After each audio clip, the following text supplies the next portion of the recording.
Et bien, je vous propose donc de passer à la séquence suivante qui va être une séquence un peu plus festive. Et donc, je vais appeler à me rejoindre donc Madame Laurence Darramon, membre fondateur de France Alzheimer, première présidente, comme vous l'avez rappelé. Je vous demande un petit peu de calme, s'il vous plaît. Et également Delphine Montaigne, qui est la réalisatrice de ce qui s'annonce comme un très beau film. Voilà, Delphine, je vous vois. Mettez-vous où vous voulez, Madame Darramon. Vraiment, je vais changer les verres dans 5 secondes. Donc, nous avons aussi le plaisir d'accueillir Delphine Montaigne. Malheureusement, pas Eva Darlan. Et voilà, Delphine, j'ai eu votre petit message. Elle a eu un souci de santé qui, j'espère, n'est pas trop grave cet après-midi même. Voilà, je ne sais pas si vous pouvez nous rassurer. Bonjour Delphine, prenez place. Et donc, cette séquence s'intitule « France Alzheimer s'apprête à fêter ses 40 ans ». Alors Delphine, avant que l'on parle du film, on va peut-être voilà, demander à Laurence Darramon de nous raconter un peu cette formidable histoire. Ça marche.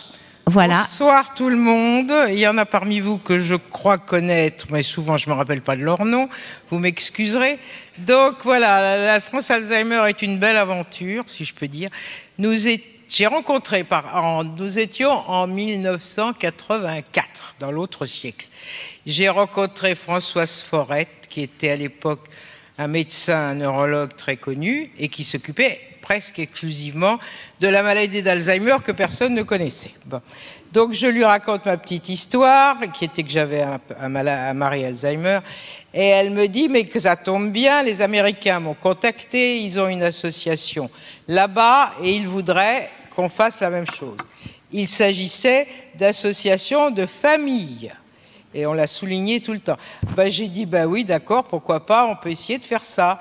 Bon, et puis il y avait déjà l'association France Parkinson, présidée par monsieur René Gonon, qui avait sa femme malade et qui avait également un autre patient Alzheimer dans sa famille. Donc il a dit, on va faire une association. Est-ce que vous voulez en faire partie? Ben oui, j'ai dit oui, pourquoi pas. Et on a fait les statuts, aidés par une femme formidable qui s'appelait Anne Fontaine, qui était à la Fondation nationale de gérontologie, qui nous a hébergés pendant de nombreuses années et qui nous avait fait les statuts à l'époque, 85, je vous rappelle. Il a fait les statuts, elle nous hébergeait, enfin, elle a fait beaucoup de choses pour nous. Malheureusement, elle est décédée. Et c'est comme ça que tout a commencé avec 4 personnes. Alors, on se réunissait à la Fondation nationale de gérontologie. On a trouvé une secrétaire qui voulait bien nous aider, puis on a fait président, vice-présidente et secrétaire général. Et puis on a commencé, je me rappelle plus très bien comment, on a recruté des gens, des familles qui avaient ce genre de maladie. Vu que personne ne connaissait, savait ce que c'était l'Alzheimer, mais c'est quoi ça? Eh ben, c'est une maladie de la mémoire, une dégénérescence cérébrale. Donc on a commencé petit, et puis bon, c'est agrandi, puis on a eu un secrétaire, oui, un directeur général qui était suédois. Et en Suède, ils étaient bien plus en avance que nous. Donc il a eu des idées géniales, dont les vacances. Et ça, nous étions très en avance pour les vacances, parce que ça a très bien marché depuis le départ. Et puis on a fait... L'idée, c'était formation des professionnels, les infirmières, les médecins, et formation des aidants, donc des médecins, des aidants, et formation, on se réunissait en famille aussi, et puis je ne me rappelle plus quelle était la troisième. Enfin, il y avait 3 raisons, il y avait aidants, famille, et puis voilà. Donc, on a, comment dirais-je, au départ, on était 70 adhérents, même pas, 50, la première assemblée générale.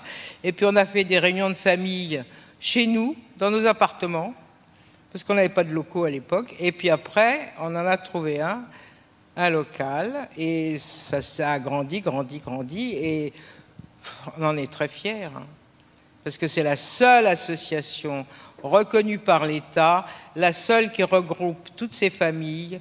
Et Dieu seul sait que c'est dur, la maladie d'Alzheimer. Je l'ai bien connue, donc je sais ce que c'est. Alors voilà.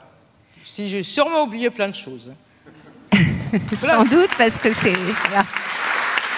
Mais on peut vous applaudir, effectivement, bravo. Quand je pense qu'on a 40 ans, je ne reviens pas. Bon. Est-ce que, Laurence Darramon, il y a des souvenirs qui soient heureux ou moins heureux que vous aimeriez partager? L'association ? Oui. Au début. Au début... L'émission de télé à minuit, peut-être? C'était pas top? Oui, j'avais oublié ça. Ah oui, alors quand même, je ne sais plus, il y avait quelqu'un qui avait des relations à la télé. Et alors, elle a dit, je pourrais peut-être vous faire avoir une émission. Tout ça pour faire connaître la maladie, parce qu'encore une fois, il y avait une demi-page dans les bouquins de médecine. Donc, personne ne savait ce que c'était. Alors, elle nous a dit, je vais vous faire avoir une émission à la télé. Oh, elle a dit chic, alors. Et alors, vous savez ce qu'on nous a proposé? Minuit moins le quart sur TF1, parce que sinon, ça faisait peur à tout le monde. Minuit moins le quart. Alors, les rares qui l'ont vu, je vais vous dire... C'était pas très nombreux. Et alors ça, c'est un souvenir. Les autres souvenirs, c'est quand on a créé Alzheimer Europe. Ça, je m'en souviens, c'était en Hollande avec un médecin hollandais qui était très sympa. On était 10 pays. Maintenant, je ne sais pas combien il y en a. Ça, c'était formidable. Et puis, quel autre souvenir? J'en ai beaucoup. J'en ai beaucoup de visites dans les EHPAD. Là, c'était moins drôle. Mais enfin, je ne sais plus qu'est-ce que j'ai dit d'autre. J'oublie, moi. Mais enfin bon, on s'entendait très bien. Je suis quand même restée neuve. Parce qu'alors après, voilà. Alors après, M. Gonon est décédé. Et donc, je suis devenue présidente. Voilà. Et j'ai été présidente pendant de 91 à 99. Et puis après, ça suffisait. Et puis on a changé les statuts entre-temps, parce qu'on était simplement au départ une association nationale. Et puis on avait ce qu'alors les Américains nous avaient dit, il faut faire des comités locaux. Comité local, qu'est-ce que c'est que ça? Alors il y avait des bonnes âmes qui avaient des malades d'Alzheimer, qui se réunissaient, qui formaient 4 personnes, 5 personnes, 6 personnes. Et puis au fil des années, on a dit ça ne peut pas continuer comme ça. Alors on a changé les statuts, je pense que c'était 92 ou 93, et on a fait une union nationale des associations de malades d'Alzheimer et apparentés. Je crois que c'est ça. Et alors de là, ça a beaucoup grandi, et puis voilà. Et je pense que ça, la maladie, petit à petit, s'est fait connaître, à tel point que maintenant, vous ne pouvez pas ouvrir un livre, ouvrir un film ou une pièce de théâtre sans qu'on vous parle de la maladie d'Alzheimer. On s'est dit qu'on avait fait des progrès, hein. Dans la connaissance, en tout cas. Alors, merci, vous êtes gentil, plein d'indulgence. Ce que je regrette quand même, c'est que depuis 40 ans, on cherche. Et que j'en parlais avec Françoise Forest, que j'ai vue hier, et je lui dis, tu te souviens, quand on parlait de la recherche, elle me disait à l'époque, en 85, elle me disait, tu verras, dans 20 ans, on aura trouvé.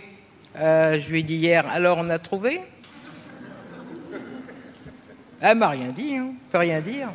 Et Dieu sait si on a ramassé de l'argent pour la recherche, fait des prix, etc. Bon, je ne vais pas m'attarder comme ça. Hein. Non, mais peut-être juste une dernière question, 40 ans plus tard, quel est votre message? 40 ans plus tard, ils sont tous là. Je trouve ça formidable. Je trouve formidable tout le travail que vous faites, parce que Dieu seul sait si c'est dur. Tout ce que je souhaite, c'est que vous soyez un peu plus aidés, parce que vraiment, quand on entend tous les beaux discours, excusez-moi, mais ce sont des beaux discours, je suis sévère. Je suis sévère, mais comme je ne suis plus résidente française, je peux dire ce que je veux, parce que j'habite la Belgique. Je dis que ce sont des beaux discours, mais que c'est pareil partout. Hein. Alors, voilà. Tout ce que j'espère, c'est qu'il y aura effectivement un plan grand âge. Mais M. Gage, il l'avait déjà commencé il y a 2 ou 3 ans. Il avait d'excellentes idées, puis malheureusement, ça s'est perdu. Voilà. Je vous souhaite bon vent, je souhaite bon Mais vent. vous restez avec nous, Laurence Darramon. Oui, bien sûr. Delphine Montaigne, avant de vous passer la parole, donc bien sûr, je rappelle que vous êtes actrice, réalisatrice, j'aimerais que l'on voit quelques images, si c'est possible, pour la régie, et voilà. Et après, ça c'est une surprise, on peut dire que c'est déjà un petit cadeau pour le public.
voilà, à suivre. On peut applaudir aussi quelques images de la réalisation du film des 40 ans de France Alzheimer. Delphine Montaigne, merci encore d'être avec nous. Comment est-ce qu'on s'empare d'un sujet comme celui-là? Bon, on s'en empare pas. On s'en empare pas. On vibre avec vous. Donc, moi, j'ai dans une histoire personnelle une relation avec la maladie. Donc forcément, déjà, c'est quelque chose qui fait partie de ma vie et de mes émotions. Donc quand on vient me proposer de faire un film autour de la maladie d'Alzheimer et de ce sujet-là, je me sens tout de suite concernée, déjà. Et après, moi j'avais envie, parce que j'ai pas eu à m'adresser à France Alzheimer, mais parce que j'ai pas eu le temps. Mais j'avais envie de savoir comment ça se passait. Donc, quand j'ai su tout ce que vous pouviez apporter quand on est confronté à cette maladie, j'ai tout de suite demandé, mais depuis combien de temps? Et donc, on m'a dit que ça faisait déjà un certain temps. Et puis, tout de suite, moi, je suis une curieuse, donc j'ai demandé, mais qui c'est qui a fait ça au début? C'est quoi votre histoire? Voilà. Et donc, on m'a dit, notre histoire, c'est d'abord des familles qui se sont rencontrées. Et ça m'a tout de suite, ça a attisé ma curiosité. Donc je dis, mais on peut voir des images, vous avez des archives, parce que moi je veux tout connaître de cette histoire. Et en fait, là on m'a dit, on a évidemment, vous avez évidemment des choses, mais il y a beaucoup de choses qui n'existent pas. Donc moi je suis cinéaste, donc je suis partie de là. Je dis, est-ce que vous ne voudriez pas qu'on raconte votre histoire, mais façon cinéma? Pourquoi façon cinéma? Parce que le cinéma nous permet d'aborder ce sujet qui a quand même dans son cœur des problématiques qui sont difficiles d'exprimer et de montrer, et que le cinéma va aider peut-être à porter des messages sur cette réalité de cette maladie, de ce que ça veut dire chez les familles, chez les malades aussi bien sûr, mais surtout chez les aidants.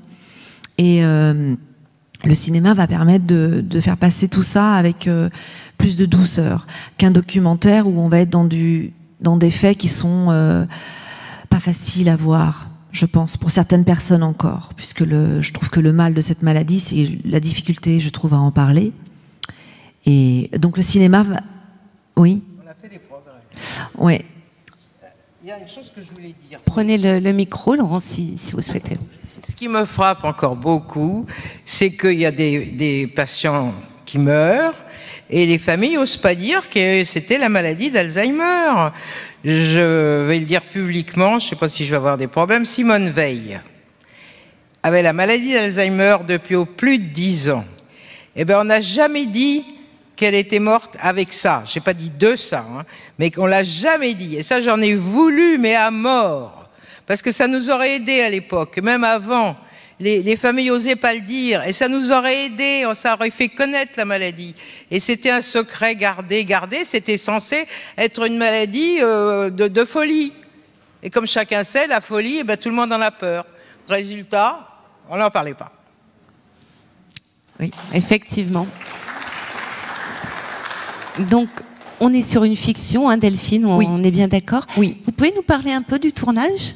Alors, je peux vous parler du tournage qui s'est très bien passé, parce que je pense que toutes les personnes qui étaient là, que ce soit l'équipe technique ou les acteurs du film, évidemment, on est tous plus ou moins concernés, et on avait envie d'aider à notre manière l'association France Alzheimer, parce que quand on se rend compte du travail qui a été effectué depuis 40 ans et qui est toujours en cours, et on sent bien les montagnes qui sont encore à gravir, dès que je m'approchais de quelqu'un pour dire voilà, j'ai un projet d'une fiction qui raconterait la genèse, l'instant T, le moment où cette idée a émergé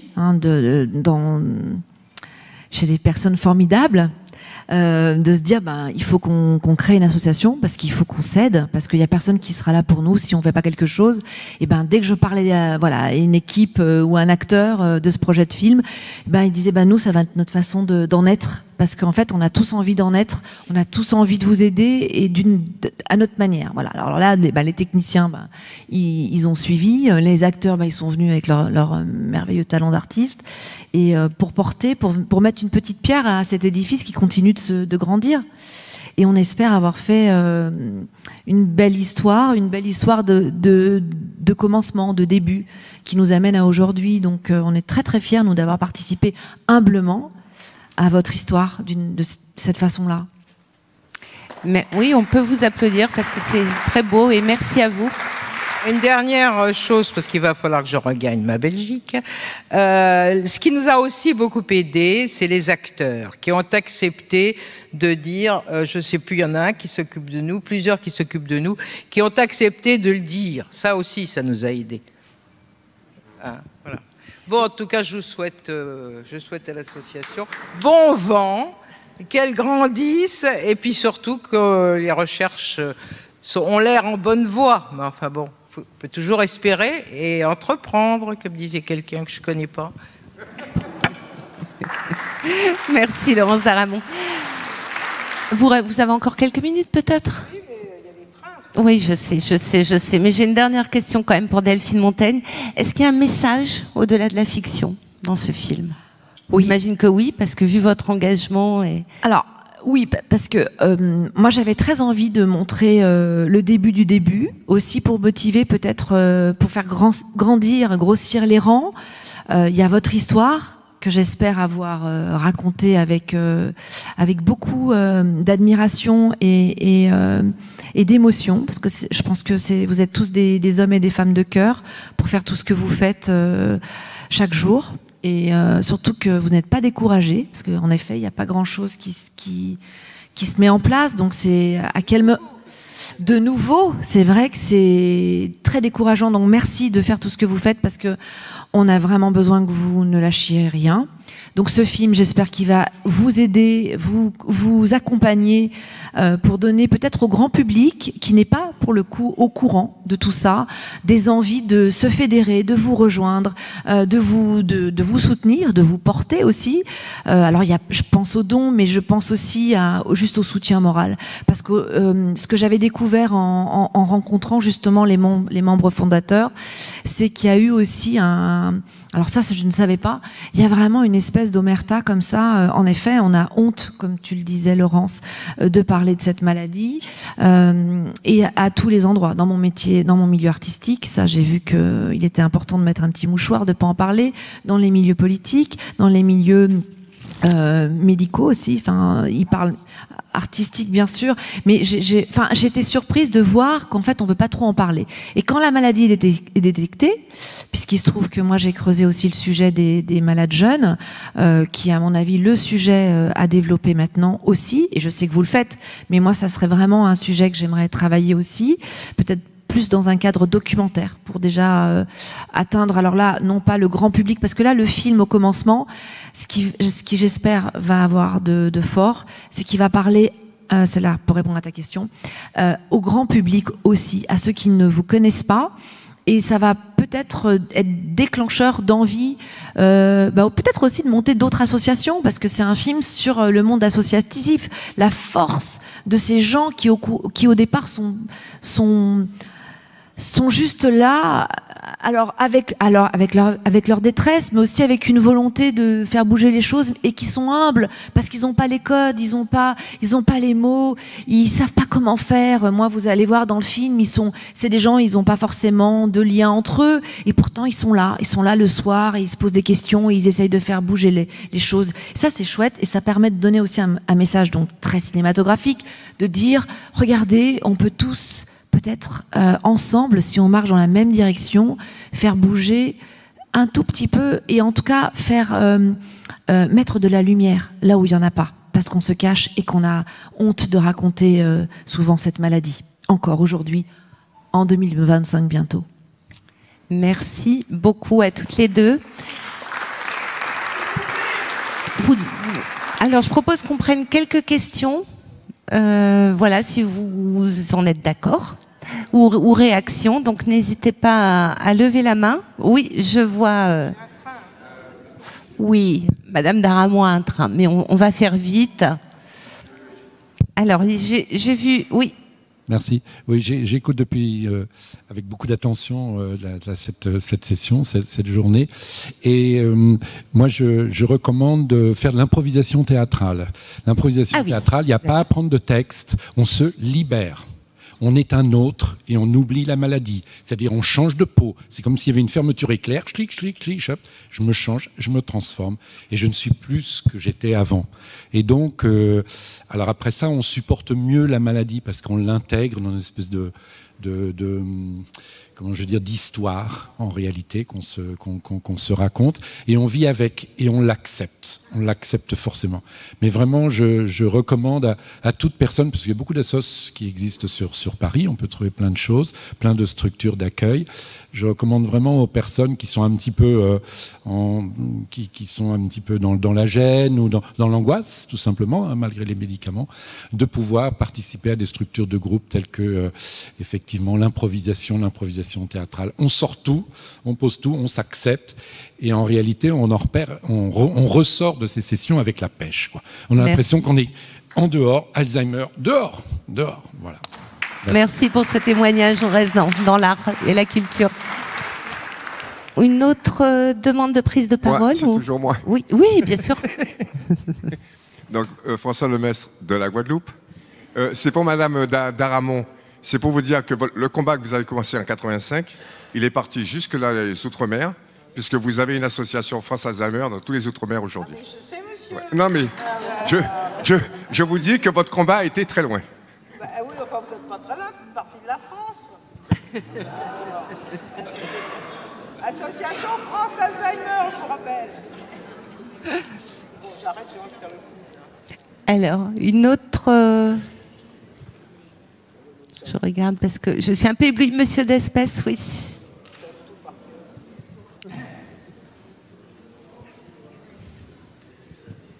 Oui, simplement, je voudrais souligner, disons, on parle de nous et la maladie est connue. Je crois que c'est grâce, disons, au président national, le directeur et son équipe et toutes les associations départementales. Parce qu'au niveau départemental, on communique, on informe, on fait des réunions, on fait des conférences. Donc je crois que France Alzheimer a quand même été au cœur de toute cette communication. Et ça vient pas des autres, ça vient de nous, si on parle de nous. Merci.